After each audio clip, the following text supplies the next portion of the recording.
That was my line. Hello, welcome. And this is our show. This is Mother and Son Talk Nonsense, Make Sense Out of Nonsense, plus more, where you get a little insight on one of our conversations that we have all the time.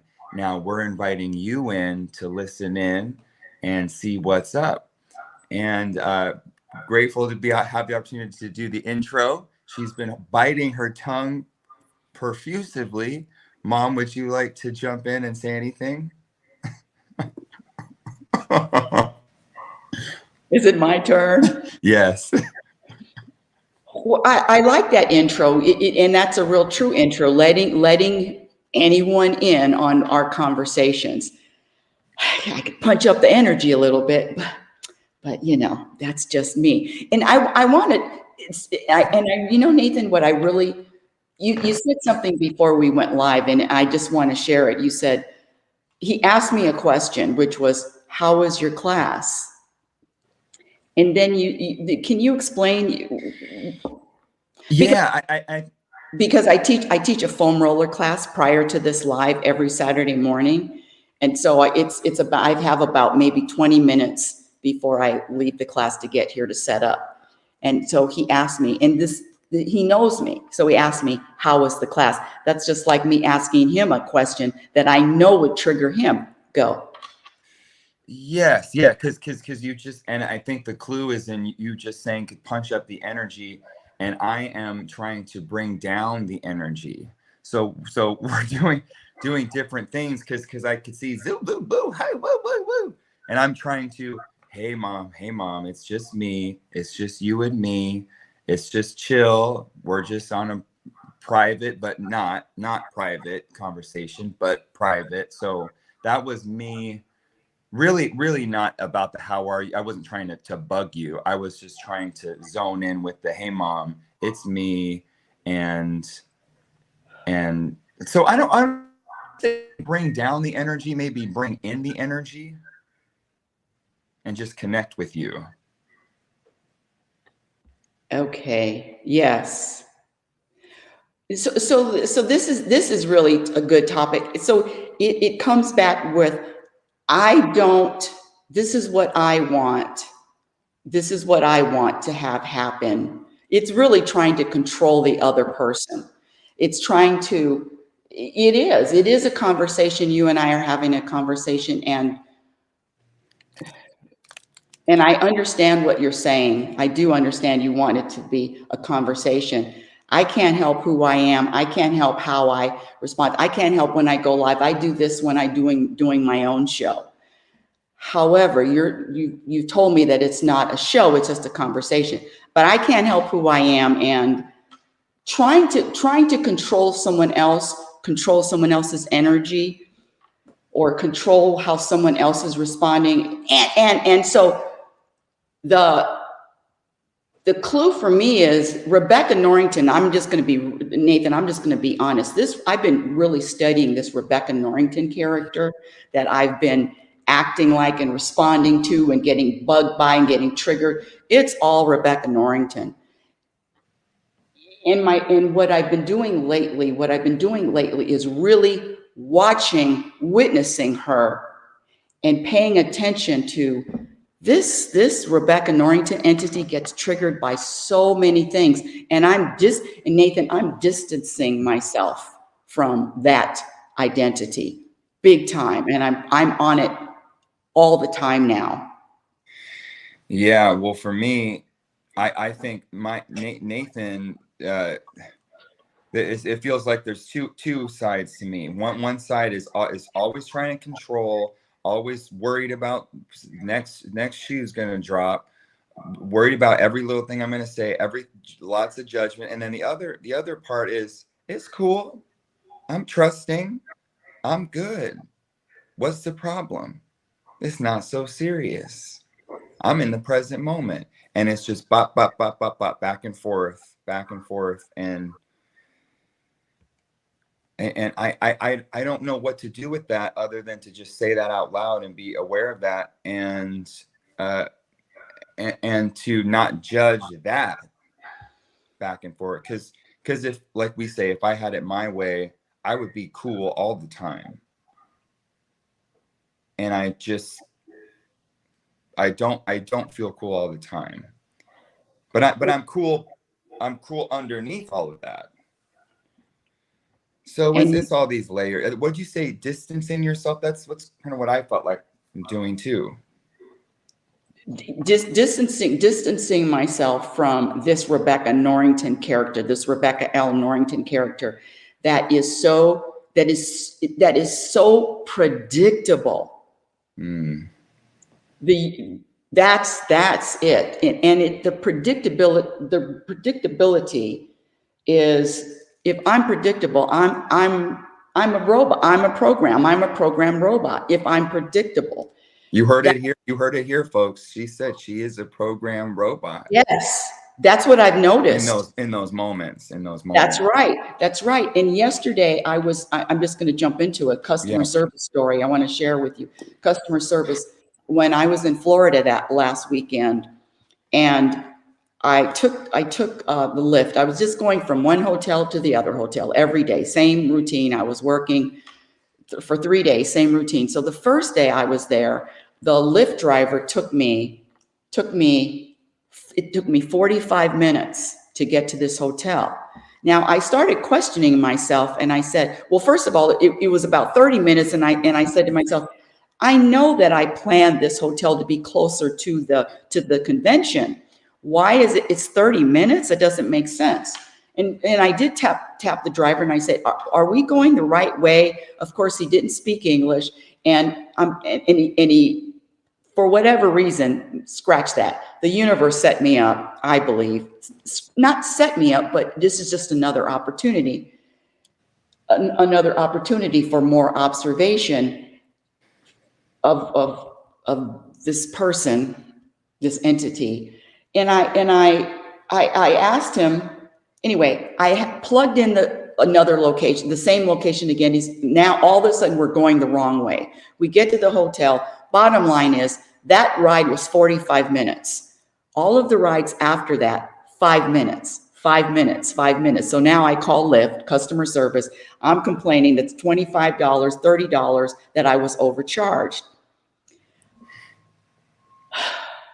Sent all the documents in, all the emails, all the receipts for all the rides. Yesterday, I got a call from Chase because I'm denying the charge.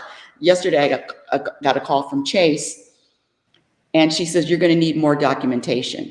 More documentation. Well, Rebecca Norrington went into instant annoyance and instant anger. And I was listening to her. What do you mean I need more documentation? Where is the supervisor? I already sent in all the documentation that I could. No, the Lyft charged me $122, and the charges should have been $97. I said, well, there's nobody that I can get in contact with at Lyft. There's no customer service. Nathan, I watched this Rebecca get so angry. It was about 3 minutes of anger with this woman. Now, usually, I can always clean it up. I clean up my mess. I get angry and then I apologize. It's me. I'm having a bad day or whatever I say. But at this particular time, I just witnessed her with her anger. And you said it. Awareness is the work. Awareness is the work. And my new practice the last few weeks is just watching this person and watching her moods and what ticks her off, and big little. Anyway, that is my story, and I'm really on it. I'm on her. Well, at least somebody is. Thank you. Yes. And we're the only ones that can be on it anyway. It's so, the other thing that's I'm coming to this morning, which have come to many times before, it's so personal. If I were to tell you, hey, don't get angry on this call, or get angry less, or you should be more angry, or whatever, I'm so uninformed on your particular journey and all the things that and events and people that are included, just like everyone is on mine. And I just, that's why I want to stay flexible with what's going on with me, because that judgment will say, I shouldn't have experienced that. I should have. It's too late. It just will always have something to say. And someone else will have something to say too, even if it's positive. Oh, Nathan, good job getting out of that when you did. Is it a good job, or is it just the way it rolled out for me? So different for every person. So that's part of, and as far as control, that's part of my thing is I don't know what someone else needs to experience or not. I do. You do. Yes. And what would you like to elaborate? What people need to experience is exactly what they're experiencing. Well, bam. And See, so you had an epiphany or another epiphany, something you wanted to share. You're excited to share. I don't know if you did already.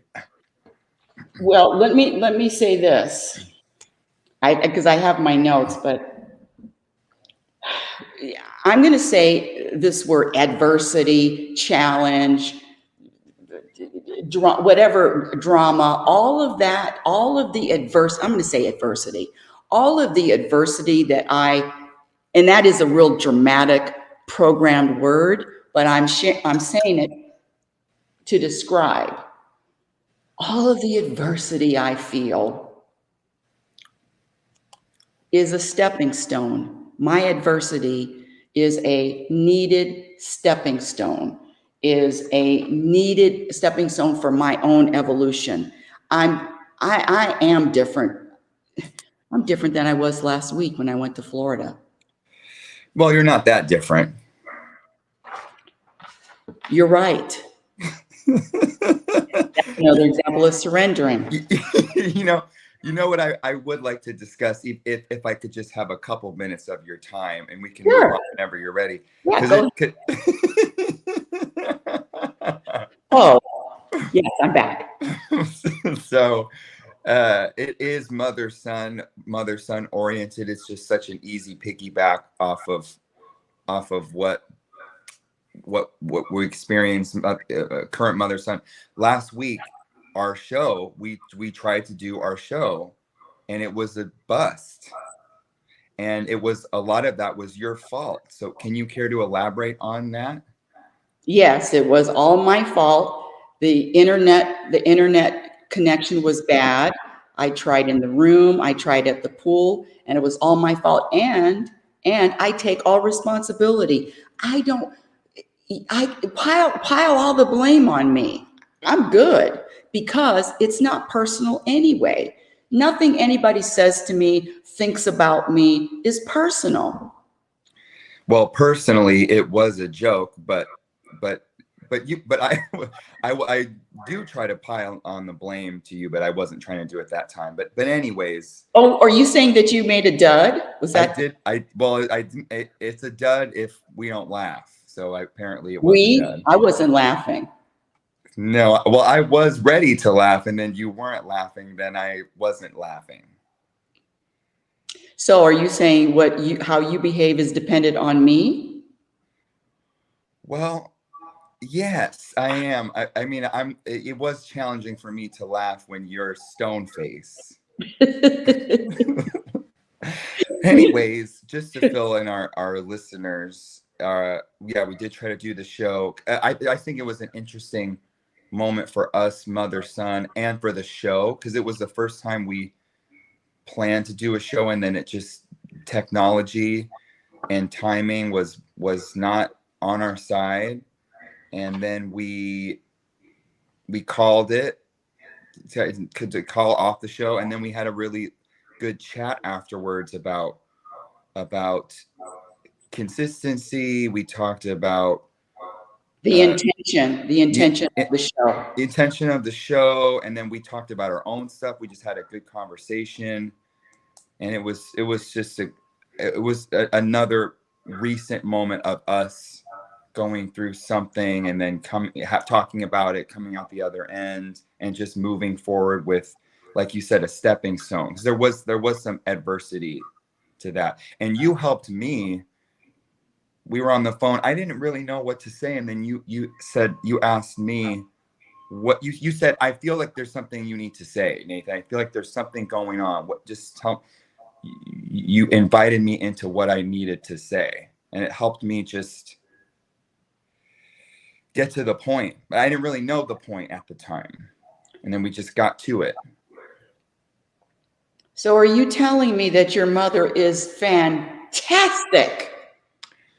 I am, in so many words. I am. Well, you are fantastic.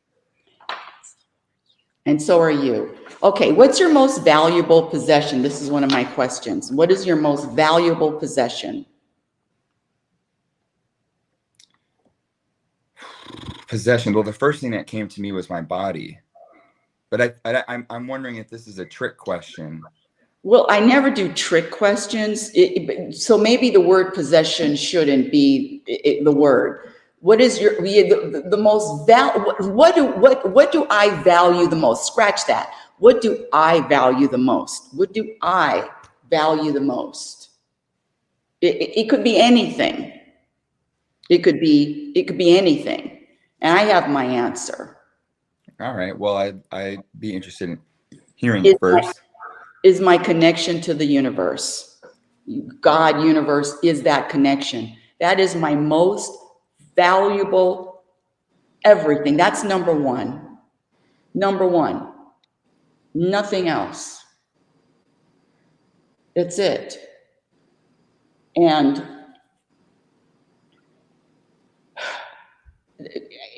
what another customer service story. This is going to be a real short one. You know me, Nathan, years of this customer service. It's just been an ongoing battle, confrontation. I'm up here, happiness specialist, customer service. And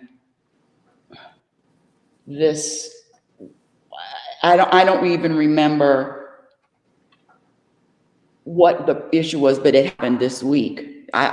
This week. And I went through, I needed some technical support. I don't remember what it was. I really don't remember. And at the end of that conversation, at all these years of battling customer service, and I said before, I know how to clean it up after I get bothered or annoyed. Oh, thank you for being patient with me, all of that stuff. At the end of this conversation, it was about 5 minutes. And that's why I know I'm different than Rebecca Norrington. It was about 5 minutes, maybe 8 minutes of conversation. Then I was getting ready to get off the phone, and I thanked the lady. And I said, thank you for being patient with me. And these are 8 words that I've never heard, 8 words that I've never heard before, ever in my life after I've talked to customer service.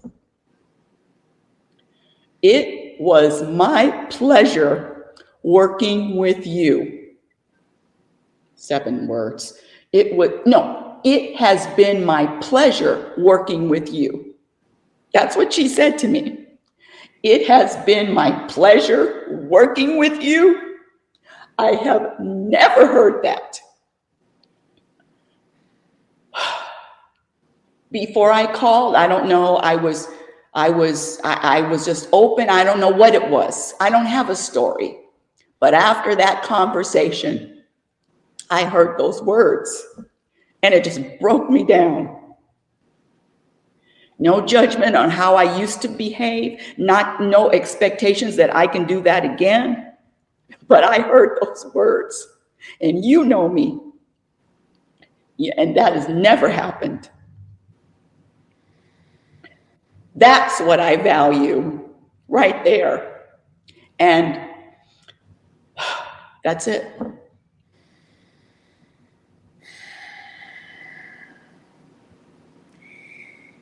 That's a really moving story. And the first time, never, never, you said never, ever. That feels big. And customer service too.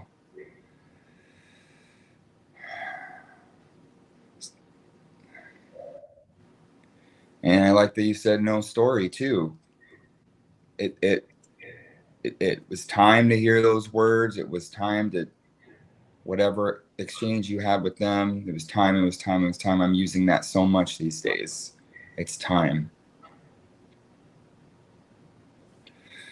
You have a similar share that you, please. Let's see. I'm trying to think of something that was new for me. It was big.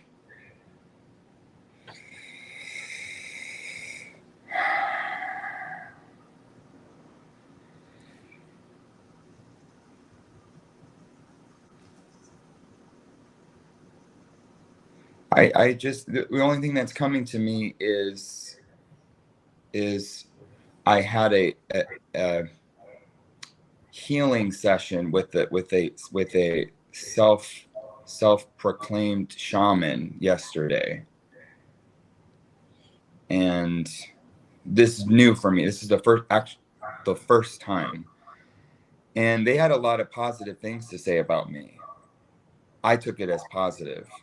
And one of the things they said was, you're so open. You're so open.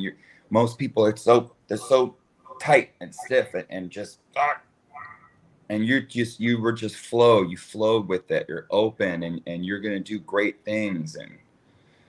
And I'm bringing that up. Not that I don't know, maybe the last time I've heard that I was open, I can think of myself as so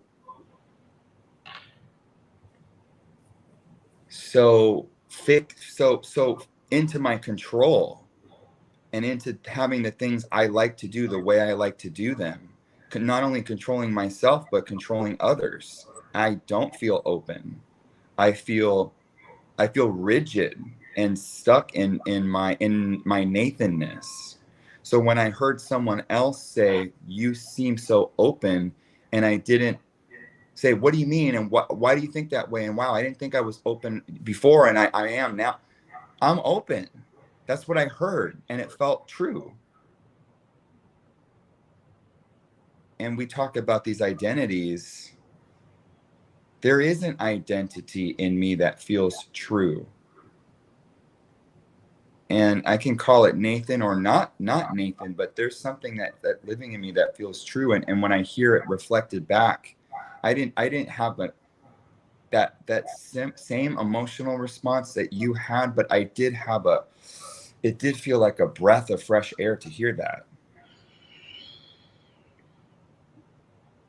And that to me is my connection with my universe, with my God, that I'm staying with it. Nathan, you're open, or you're open. Keep coming back to that. It has been a pleasure to work with you. It's always a pleasure to work with you, to work with what you say, that however you identify as this entity underneath the waves. And even with the waves, it's a pleasure for the most part.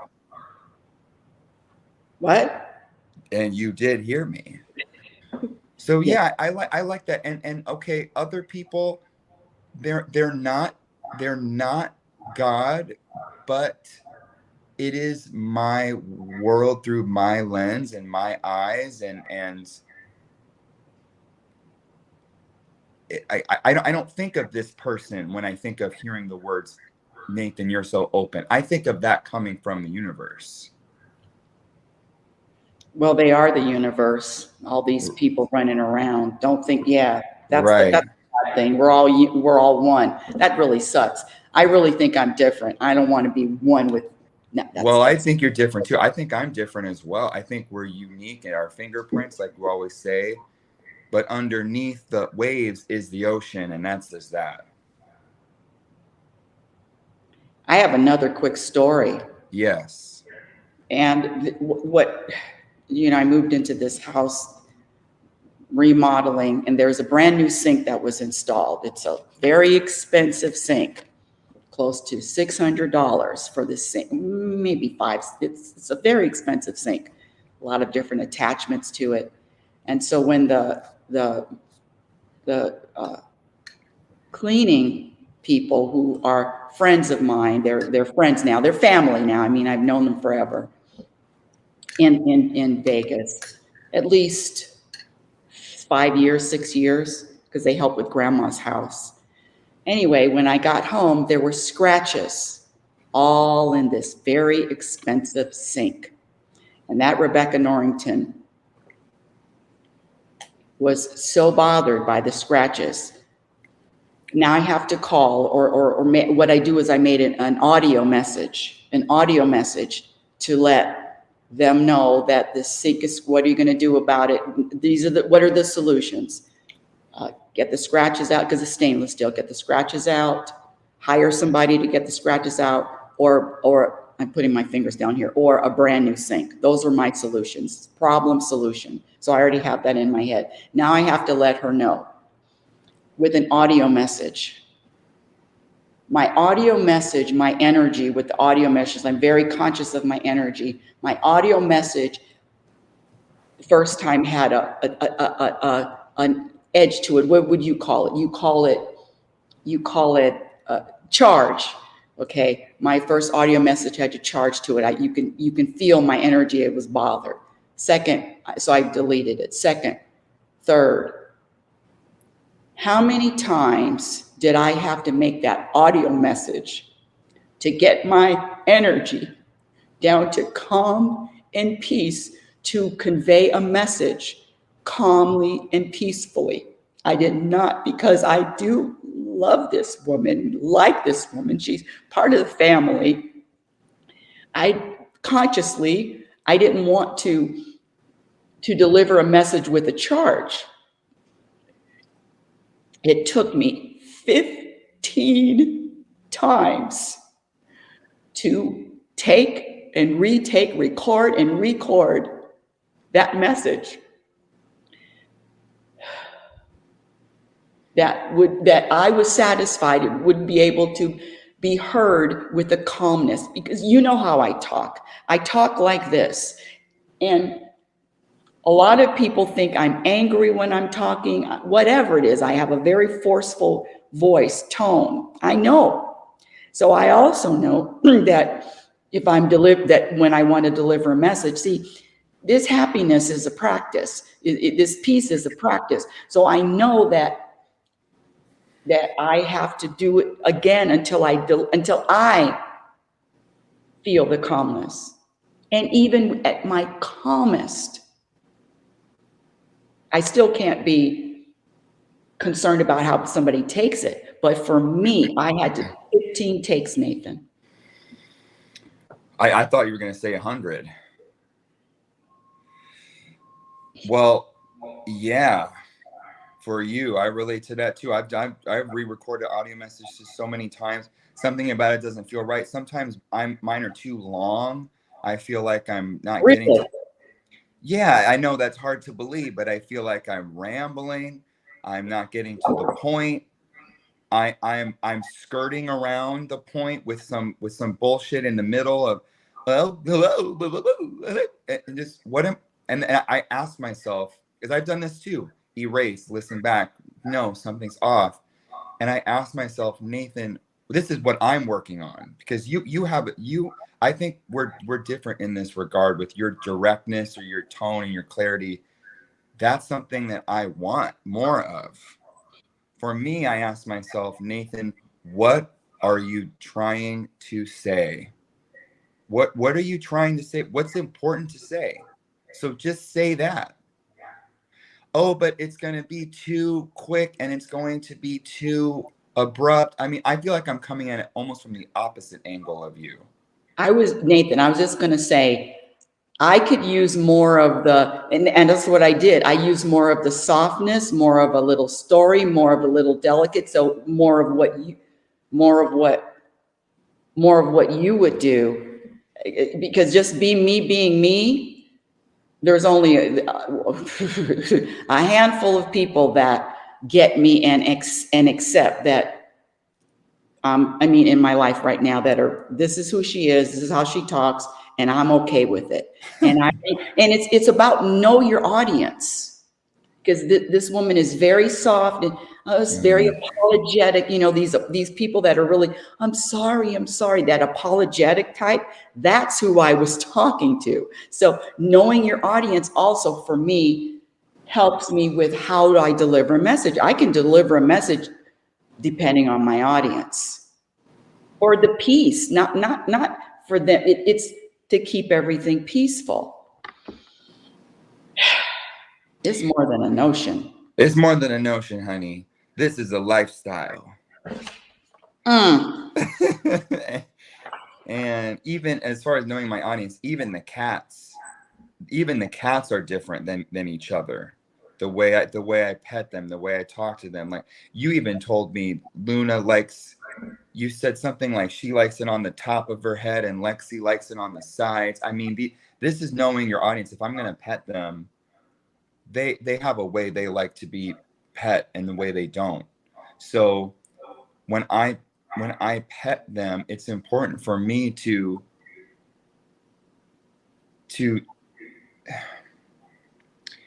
it's for them. I'm not petting them for me.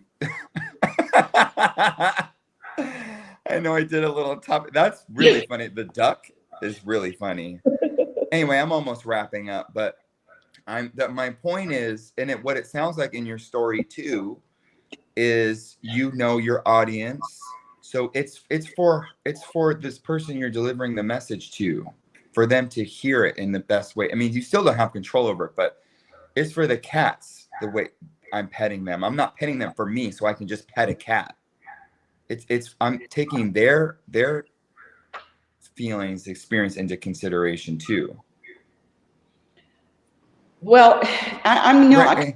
because I'm not doing it for their feelings and consideration. I'm not behaving in a way for someone else. No. Well, But I'm doing for me. This was for me to deliver a message where I'm doing the best that I can deliver a message. Anyway, next topic. Unless you have something else. no, we're almost wrapping up here anyway. Okay, good. Question. This is a question I got. I got email. What is the most practical law or laws of the universe? What are the most practical law or laws of the universe? What a great question. I was going to ask you for a email question too. Practical law or laws, most practical universe. Wow, what a great question. I have the answer. You have an answer. I have an answer. Well, since you're so excited, why don't you go first? Separation is an illusion. Everything comes from a singularity. Everything is changing because everything is vibrating. I thought this person asked for a practical law. That is practical. Well, actually now I said, I didn't even hear the last thing you said, but now that I actually hear it, everything, what'd you say? Everything is vibrating. That's true. I like that. Separation is an illusion. That's one. Yeah. Everything comes from a singularity. That's another one. Everything is changing because everything is vibrating. That's another one. So I heard 3 practical laws. And I'm into the vibrating one because that's what I'm working with right now with these singing bowls that are literal vibrations. And our body parts, supposedly what I'm researching, vibrate at a certain frequency. Our organs, everything in the universe, including rocks, including the rock between your ears, it's all vibrating. So I'm into that. And then vibrating means it's moving, it's changing. As Ralph Norrington would say, tell me something I don't know. Well, we all know it. But what? You're just discovering that everything is vibrating? You're just discovering everything has a frequency? That's just a new discovery. Well, to be honest, You yes. could call me and ask. Hell no, I'm not calling you for practical laws. Oh, hell no. It's hard enough to call you for this. Now, thank you for waking up. It only took 45 minutes. No, Girl, I'm trying to wake you up. Anyways, well, shit. practical laws, yes, vibrating. And how was that practical though? I didn't, to be honest, I didn't really hear your practical. Practical is everything is moving and changing. So the feelings, if you're feeling up and down, sideways, this way, it will change. If you're living here, that's going to change. The sink, that shit's changing.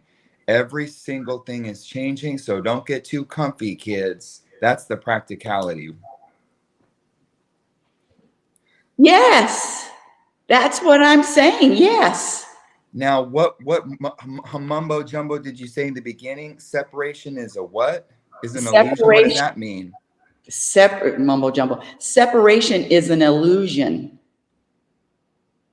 That means you and I are not separate. Okay, right. So right. So what I think of when I hear that is I have a body, I have this shell, and I think that my identity ends with my skin, and it doesn't end. It's all blended together with ions and microbes and zions and all that. It cells. It's all mixed. And amoebas, Yes. neutrons, protons, Yes. H2O, hydrogen, oxygen, Oxygen, sodium, ion, calcium, magnesium, calcium, magnesium, and vitamin A, transmesium. vitamin B, and vitamin A through Z, honey. and vitamin Z plus X, C. So I like that. And then nonsense of the show. Thank you. Well, I was waiting for some nonsense. Now let's go to your second one. Everything comes from a singularity. What was that one? That means everything's created from one singularity. A singularity singleton. Well, Simpleton, singularity, singleton. Well, believe it or not, at one point, all of everything that was you came from a single cell. Thank you. That's what I'm saying.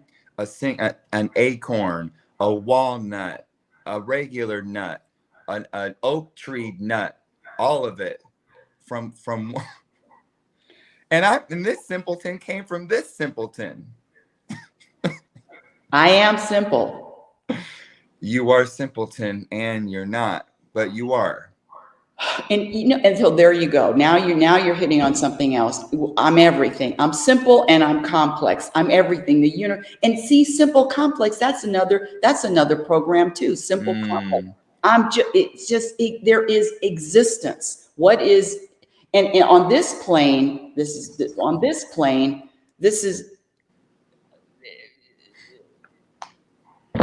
it's very limiting, this human plane. I'm going to jump in with the practical. I just want to add this on. It just came to me with the singular singleton, simpleton, is how do I take that into practical use in my everyday life? To me, that is just one moment at a time, one step at a time, simple, singular. How do we do this show? We have a conversation about doing the show, one step. How do we do this online? You set up a StreamYard account. We meet, we click our buttons, we start the show. Simple, singular. And for me, that is very relaxing and so easy and so true. I eat a meal one bite at everything's starts from that single place. And that's to me when it gets when I lose that law, that is a law, now I'm in what we talked about at the beginning of the show.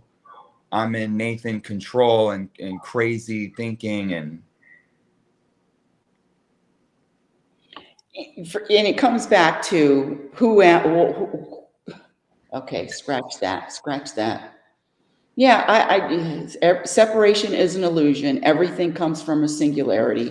Everything is changing because everything is vibrating. No story. And I don't use this is a good day or something big. You used some labels earlier. This is a big deal. This is a little bit. There's no such thing as big and little. It just is. This isn't big. This is big, little. It's just is. These labels, these words that in one word tells a story. This is big. That's a story. well, it is a story because the Earth is big until you start putting Saturn next to it, then it's small. And Saturn's big until you start getting into other galaxies.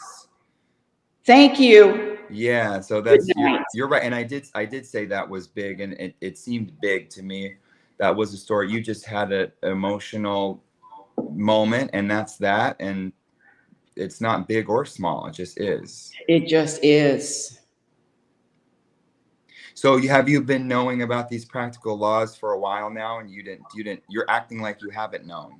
No, someone asked me the question, and so I went to the universe for the answer. They asked me January the 26th, it was in an email. So I asked the universe for the answer. I was downloaded the answer. Yeah, that's a good question, and those are good answers, good talking points. Oof, well, all right, what a ride. Yeah, what a ride. Up and down, up and down. Yes. Mother and son making sense. So the title of the title of the show, because I've said it a lot, Mother and Son Making Sense Out of Nonsense Plus More.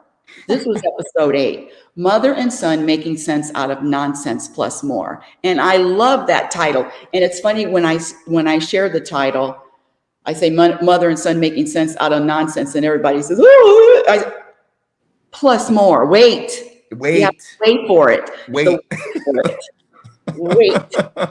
Wait for it. You've seen those videos that say wait for it, wait for it. You got to wait for it, because that plus more, we need that plus more.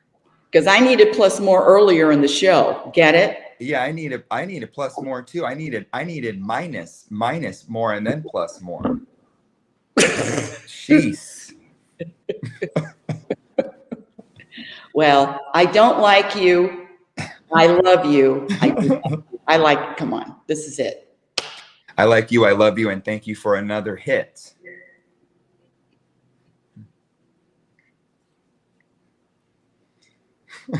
Oh, by the way, I forgot to tell you, when I was in Florida, I met a woman who supposedly body language and all of this, I don't know. Nathan, she killed me on Stare Out. She was not going to laugh. I knew she wasn't going to laugh.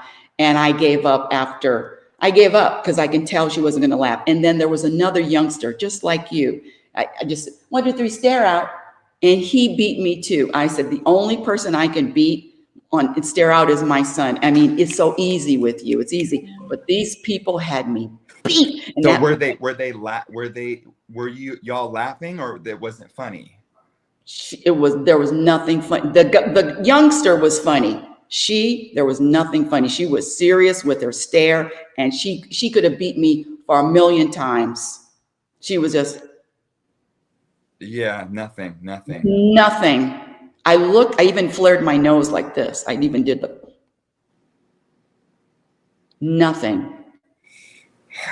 I don't know if this person really gets it. Well, all right. Well, we might as well end with one final round. All right. 1, 2, 3, Stare Out.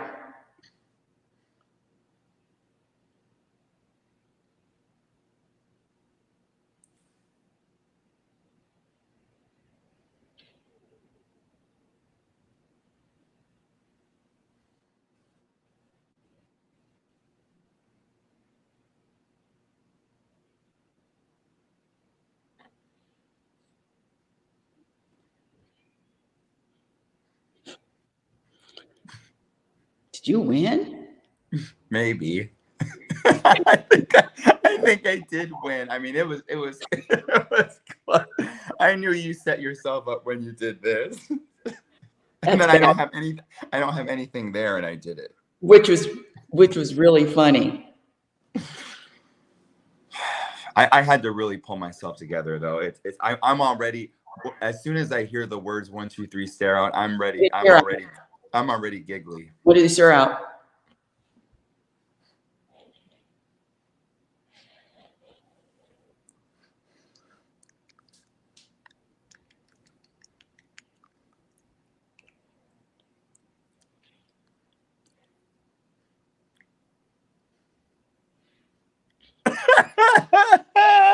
Usually happens. Thank you. Good night. And that's the end of today's show. Sucker! Oh my. Oh my